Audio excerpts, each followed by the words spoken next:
Welcome into Weather Underground. I'm Mike Bettis. And I'm Alex Wilson. From much needed rain in the west to record heat dominating the central plains and south, and then snow falling in the northeast. We've got you covered with a little bit of everything coast to coast. What do you say we get things kicked off with that snow? Something else. That's crazy stuff, right? Like people, we went from, in some places, 80s to now snow, and it happened, it seemed like that. Yeah, but then you get those people who go, nah. Is that what we do, Tom Nizzle, Northeast? Like, got an inch of snow.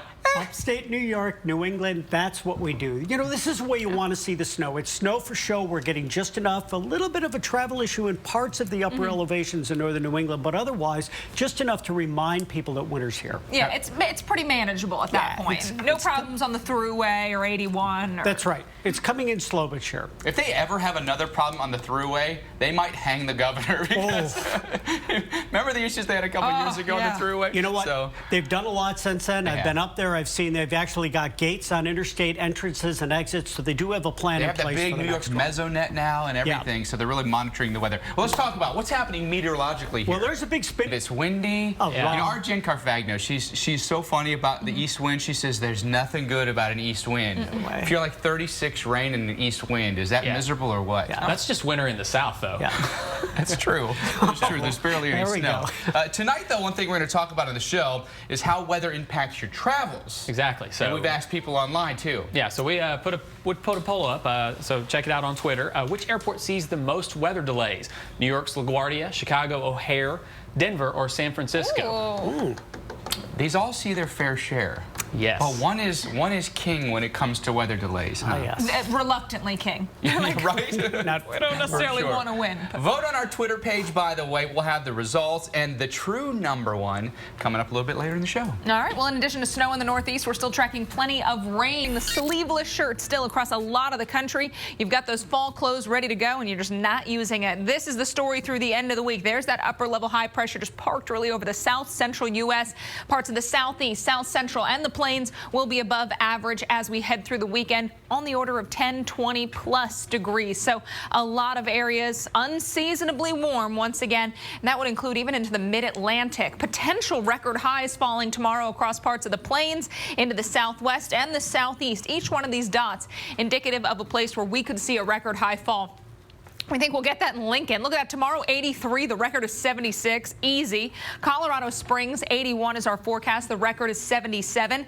In Amarillo, we think you'll be close. We think Tulsa will be close. Wichita, we expect you to beat that record by 1 degree. So a lot of areas, it's going to be an easy break. Some spots a little closer. For Denver, your average last 80-degree day is October 14th. So the middle of this month.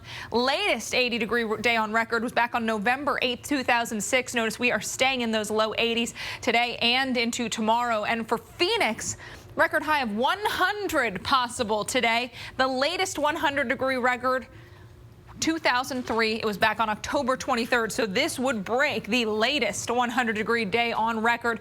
Thinking upper 90s, awfully close today. By Friday, 95 degrees. So we're staying hot, maybe not getting those triple digits. That's getting everybody's attention. Mine especially is this area to watch here in the Atlantic. Yeah, I thought we were done with the Atlantic. Well, no, we have this area to watch here, but don't worry because I'm going to give it a quick sort of hat tip and then we'll move on. This is an area of low pressure, broad region of low pressure, Alex, but notice the clouds here really streaming off to the north. There is an incredible amount of wind shear over this part of the Atlantic, the Western Caribbean, so no development expected here.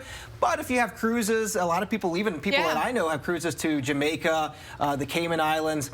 This is something that's going to disrupt your vacation in terms of the rainfall that it's going to bring. But no tropical development expected here, so we're good for the Atlantic. All right, so good news if you've got a place along the coast, but if you're heading down to that part of the world, then soggy, be a little week. Be a little rainy. Weekend. All right, Seymour. We were looking at this 1-2 days ago. This thing was a beast, and now really hard to make it out. Yeah, the decaying part of these storms in the Eastern Pacific is the most incredible part, is how quickly you can go from such a strong storm to such a weak storm. Now, a tropical storm, winds of 65 miles per hour.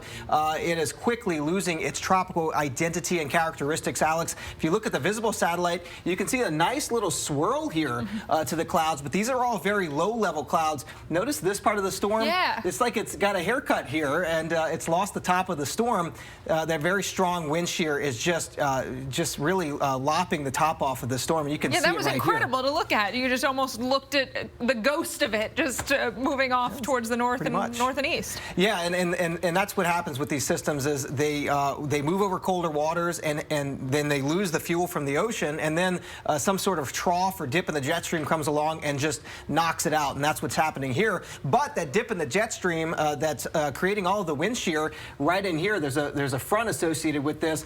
It's the tropical moisture from this is getting fed into that system. So even though we've lost the identity, or it's losing its identity, the mid and high level moisture is going to help bring some rainfall here to parts of California. Though I'm not expecting as much rain as a few days ago. It looked like maybe Southern California would get some rainfall out of this. Doesn't look like the dynamics are there strong enough, mainly middle, Northern California at this point. Michael Lavery, thank you so much. Now we got to talk about the snow side of this. And for that, Tom Nizzle in the house. So there you have it.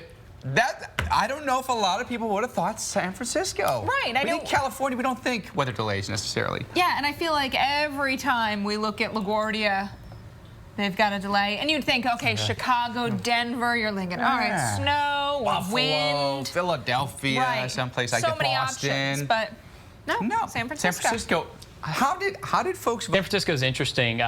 It's not necessarily due to the crazy weather that they can sometimes get. It's a combination of Oakland's airport being in proximity and the parallel runways. So depending on wind direction, they don't get the ability to do all that, and it cuts down on arrivals and departures, which lead to the delays. And you would know. You're an aviation buff. You are.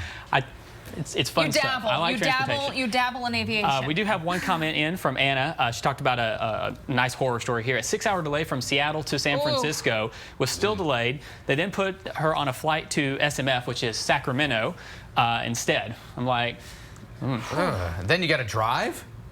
Well, I guess it's better than driving from Seattle. Take a puddle jumper from Sacramento to San Francisco. I'd rather do that than drive down the I-5. I don't feel like I've ever really had a significant delay. Maybe a couple of hours in the Northeast for snow, but nothing significant. I was in Charlotte's airport with a tornado warning once, and we lost power, but we only had like an hour and a half delay.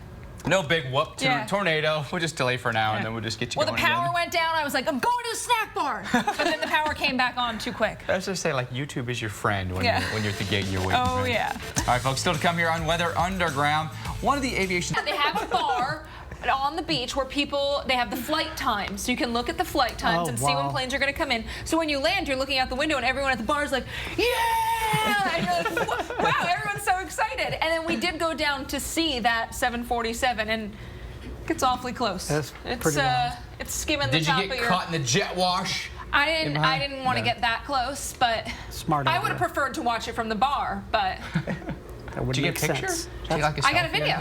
We got video. I didn't get a selfie. I should have. But I mean, it's this close because the runway literally is there. That's awesome. Wow. But then when you take off in the direction of these mountains over here, which I was not, as a non-flyer, I was not super excited about. So, but there you go.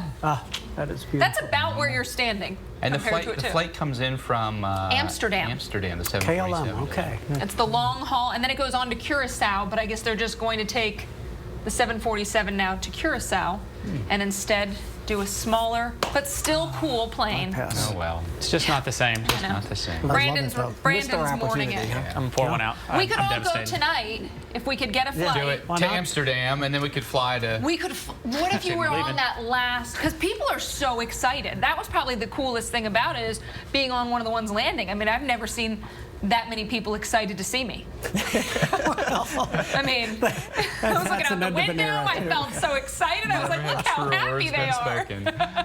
All right, folks, let's answer a question or two here before we give it up at the top of the hour. Brandon has a lot of your questions on Twitter tonight. Sure. All right. First one is from Amy asking, what is the triple point? Good question, Amy. If we're talking about fronts, which I assume you are, we're basically talking at the intersection of a warm front, a cold front, and a occluded front. That's correct.